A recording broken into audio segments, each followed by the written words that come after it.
The latest report on World Happiness 2016 indicates that the happiest countries in the world are Denmark, Switzerland, and Iceland.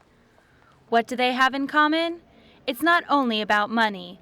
According to some authors of the report, other aspects are also assessed, such as the social support their inhabitants receive or the generosity they experience.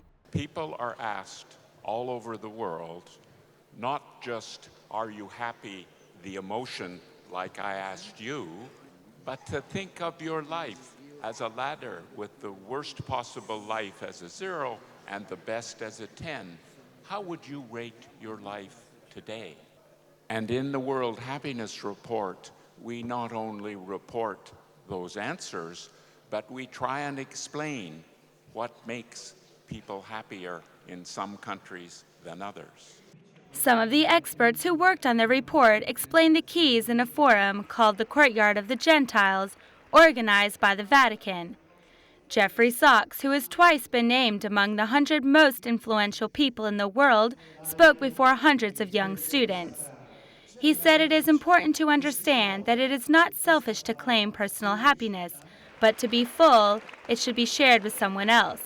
No one can be happy if they are alone. What does it mean? E cosa significa?